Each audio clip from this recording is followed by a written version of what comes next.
मंडळी नमस्कार, मी वैभव पवार आणि आपण बघत आहात प्रबंधभूमी महाराष्ट्र न्यूज। आपण प्रबंधभूमीच्या माध्यमातून विविध विधानसभा क्षेत्राचा आढावा घेत आहोत आणि त्याच पार्श्वभूमीवर आपण आता निफाड जे जिल्ह्यातील महत्त्वाचं विधानसभा क्षेत्र आहे आणि या ठिकाणी जर बघितलं तर सध्या राष्ट्रवादीच्या अजित पवार गटाचे जे विद्यमान आमदार आहेत दिलीप बनकर हे या भागाचं नेतृत्व करत आहेत आणि त्यांनी देखील या निफाड विधानसभा क्षेत्रामध्ये पुन्हा उमेदवारी त्यांना मिळालेली आहे अजित पवार गटाकडून आणि त्यांना आव्हान अनिल कदम जे माजी आमदार आहेत त्यांनी देखील दिले आहे। यामध्ये खरी चुरस या ठिकाणी बघायला मिळते। मात्र या दोघांनाही आव्हान देणारी व्यक्ती ज्यांना रासपकडून उमेदवारी मिळालेली आहे ते ढेपले ज्ञानेश्वर ते आपल्यासोबत आहेत। आपण त्यांच्याकडून जाणून घेणार आहोत काय त्यांनी या ठिकाणी निफाड विधानसभा क्षेत्रामध्ये उमेदवारी अर्ज दाखल केलेला आहे। काय सांगाल तुम्ही विधानसभा जो निफाड क्षेत्र आहे त्या ठिकाणी आपण उमेदवारी अर्ज दाखल केलेला आहे, रासपकडून तुम्हाला उमेदवारी मिळालेली आहे, काय सांगाल? सर्वप्रथम मी राष्ट्रीय समाज पक्षाचे अध्यक्ष महादेवजी जानकर साहेबांचे धन्यवाद मानतो, कारण राष्ट्रीय समाज पक्ष हा दीनदलितांना, गरिबांना, सामान्य व्यक्तीला उमेदवारी देऊ शकतो अशी या पक्षाची पार्श्वभूमी आहे। आणि आमचा वैयक्तिक विचार असा आहे की या निफाड विधानसभेच्या मतदारसंघामध्ये जे दोनच उमेदवार मीडियासुद्धा दाखवतो त्यांच्यातच लढत दाखवतो, हे कदाचित मीडिया मॅनेजमेंट त्यांचं असू शकतं, कारण बाकीचे आम्ही उमेदवार नाहीत का? आम्ही या विधानसभेत प्रश्न उपस्थित करू शकत नाही का? जर हे दोन उमेदवार जर धनदांडगे असतील तर यांना स्पर्धा कोणी करू शकत नाही का? किंवा यांच्यापेक्षा प्रभावी प्रश्न बाकीचे उमेदवार मांडू शकत नाही का? ही माझी अशी विनंती आहे आणि तुमच्या माध्यमातून मी सांगतोय। निफाड विधानसभा क्षेत्रामध्ये आपण उमेदवारी दाखल केली आणि रासपने महादेव जानकर यांनी आपल्यावर विश्वास ठेवून आपण त्या ठिकाणी उमेदवारी तुम्हाला मिळालेली आहे। आपलं मूळ गाव कुठलं? आमचं मूळ गाव हे पालखेड बंधारा तालुका दिंडोरी येथील आहेत। दिंडोरी तालुक्यातील तुम्ही आहात, पालखेड या गावाचे। मात्र मग दिंडोरी हा अनुसूचित जमाती प्रवर्गासाठी राखीव असलेला मतदारसंघ आहे। निफाड हा सर्वसाधारण या ठिकाणी मतदारसंघ आहे। तुम्ही दिंडोरीवरून निफाडला का उमेदवारी अर्ज दाखल? त्याचं कारण असं आहे की आमचे तिथं मित्रमंडळ, नातेवाईक आणि पक्षाचे फार मोठ्या प्रमाणात काम चालतं आणि त्या माध्यमातून त्यांनी मला आग्रह धरला की तुमच्यासारखा चारित्र्य संपन्न आणि एकदम सामान्य असा गरीब की जो मोटरसायकलीवरती फिरून आजही प्रचार करतो आहे अशा उमेदवाराची इथं गरज आहे। इथे जे प्रस्थापित जे उमेदवार आत्तापर्यंत ज्यांनी सत्ता भोगली त्यांना गरिबासाठी वेळ नाही, त्यांचे व्यवसाय खूप मोठाले आहे, त्याच्यानंतर त्यांना जनतेकडे लक्ष द्यायलासुद्धा वेळ नाही। तुमच्यासारखं सामान्य व्यक्तिमत्व जर या विधानसभेत आम्ही जर पोच केलं तर 100% गरिबांना तुम्ही योग्य असा न्याय देऊ शकाल। त्यामुळे त्यांनी मला आग्रह करून तिथल्या जनतेने मला बोलावलं आणि उमेदवारी करायला लावली। हा माझी इच्छा नसून तिथल्या जनतेची इच्छा आहे, त्याच्यामुळे मी ही उमेदवारी करतो आहे।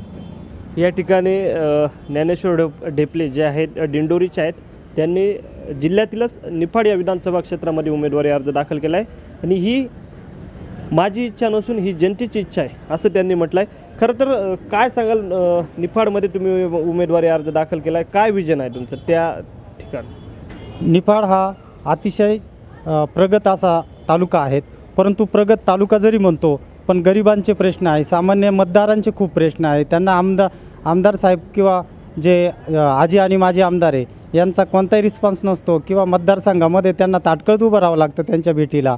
आणि माझ्यासारखं व्यक्तिमत्व की त्यांनी फोन केल्यानंतर मी त्यांच्या दारात जाऊ शकतो अशी तिथल्या जनतेची इच्छा आहे। त्याच्यामुळे या सगळ्या गोष्टींचा विचार करून तिथल्या मतदारांनी, तिथल्या कार्यकर्त्यांनी मला 5 वर्षापूर्वीच आग्रह केला होता की तुम्ही इथून उमेदवारी करावी, परंतु माझ्या काही अडचणी होत्या किंवा काही बाकीचे माझे तयारी नव्हती त्या मतदारसंघामध्ये, कारण तिथले आम्ही बूथ बांधले नव्हते, तिथले कार्यकर्ते आमचे एवढे स्ट्रॉंग नव्हते।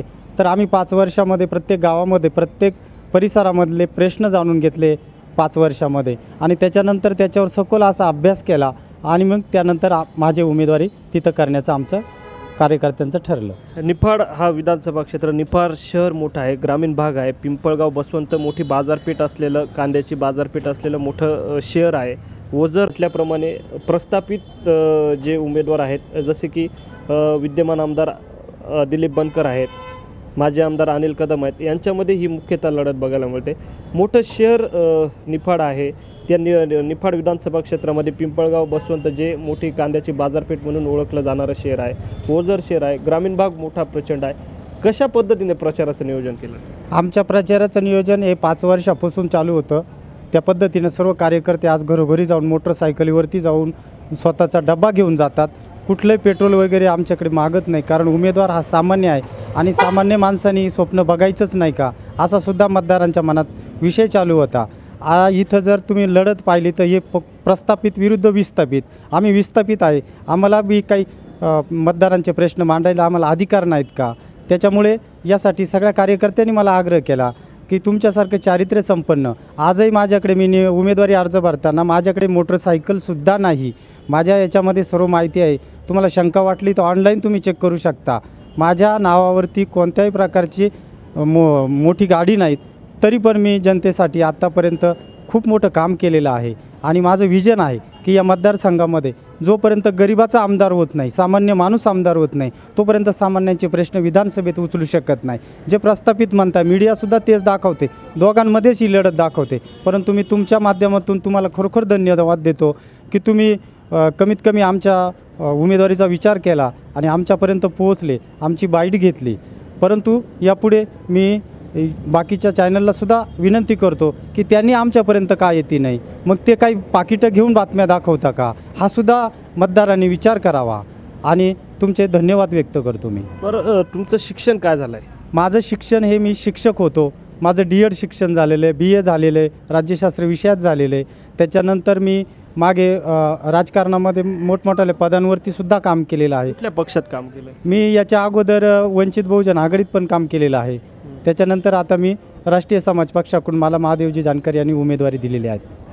तर हे होते ज्ञानेश्वर ढेपले, जे विधानसभा जो निफाड या ठिकाणी ते राष्ट्रीय समाज पक्षाकडून उमेदवारी करत आहेत.